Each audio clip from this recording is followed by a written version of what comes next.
Halo semuanya, salam sejahtera untuk kita semua. Pertama-tama, sebelum saya memulai pidato kita hari ini, marilah kita mengucap syukur kepada Tuhan yang Maha Esa atas berkat dan rahmat-Nya. Kita semua masih diperkenankan untuk menjalani aktivitas kita bersama pada hari ini. Yang saya hormati Ibu Shirley Haryati selaku dosen pengampu mata kuliah Public Speaking di MNC College, teman-teman serta penonton yang saya kasihi. Merupakan sebuah kehormatan bagi saya, Rinaldo Paulus Bolang, dapat berpidato pada kesempatan kali ini berkenaan dengan peran generasi milenial di era industri keempat, atau yang bisa kita kenal juga sebagai industri 4.0. Lalu, sebenarnya apa sih itu industri 4.0? Mungkin banyak dari kita yang pernah dengar, atau bahkan sering ya, tapi belum banyak dari kita yang tahu apa sih maksudnya. Jadi, era industri keempat atau era industri 4.0 adalah era di mana kita manusia hidup dengan teknologi dan bersaing juga dengan teknologi itu sendiri. Dari zaman ke zaman, teknologi kian berkembang menjadi sesuatu yang lebih modern dan canggih tentunya. Dulu, manusia merupakan tenaga kerja utama dari suatu industri. Tapi, semakin kesini, manusia mulai perlahan demi perlahan tergantikan dengan teknologi-teknologi itu. Teknologi yang saya maksud itu seperti robot dan kecerdasan buatan. Biar gampang, contoh misalnya driver taksi. Driver taksi konvensional sekarang ini sudah banyak sekali yang putus asa pasca hadirnya ojek online seperti Gojek ya. Bahkan saya sendiri ini sudah sangat jarang melihat taksi. Di mana-mana yang saya lihat adalah warna hijau. Gojek atau Grab ya.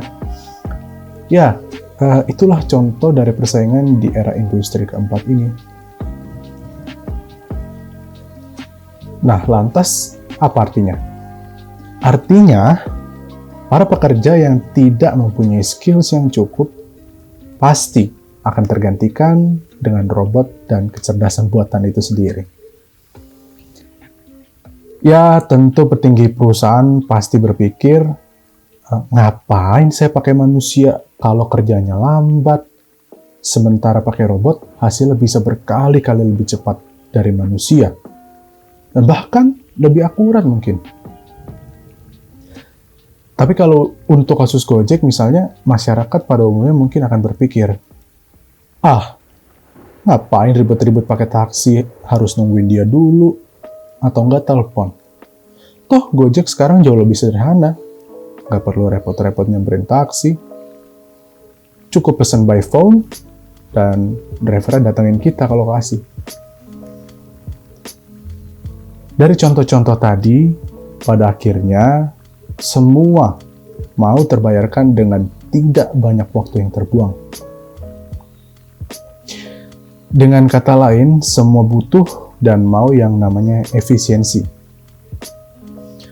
Kita, para generasi milenial, peran kita nantinya akan sangat diperhitungkan dalam menentukan arah masa depan negeri ini. Ibaratnya, kita laksana nahkoda bangsa ini yang harus siap menghadapi terjangan arus akibat revolusi industri keempat ini. Dan kita harus siap dituntut untuk inovatif dalam mewujudkan Indonesia emas. Kita harus menjadi pribadi yang kritis, yang kreatif, dan siap berperan di era sekarang. Namun, untuk dapat kritis, kreatif, dan inovatif, dibutuhkan tantangan untuk berpikir out of the box. Nah, disinilah masalah kita. Dengan segala kemajuan zaman yang sedang kita rasakan manfaatnya sekarang ini, Kita terlalu terlena dengan semua itu dan membuat kita terlalu nyaman dengan keadaan. Dan stay in our comfort zone dan tidak mau berpikir out of the box.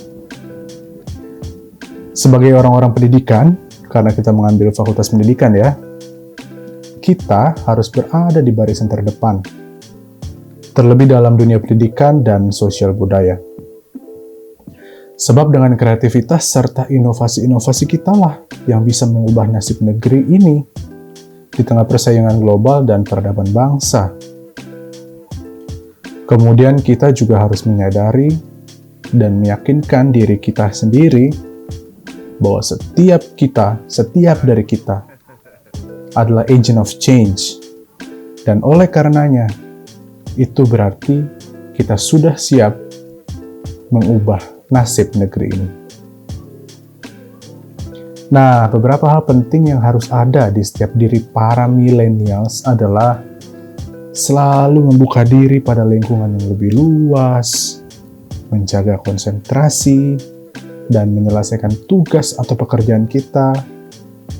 Kemudian kita juga bisa lebih peka terhadap perubahan-perubahan yang ada, meluangkan waktu buat belajar, tidak menjiplak atau plagiat karya orang lain, sebagaimana kita diajarkan di sekolah tinggi.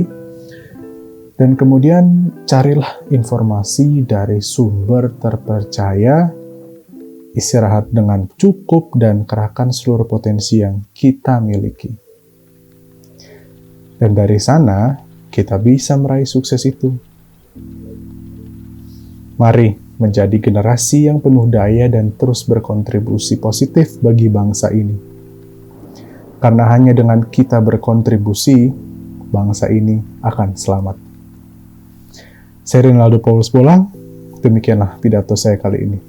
Terima kasih.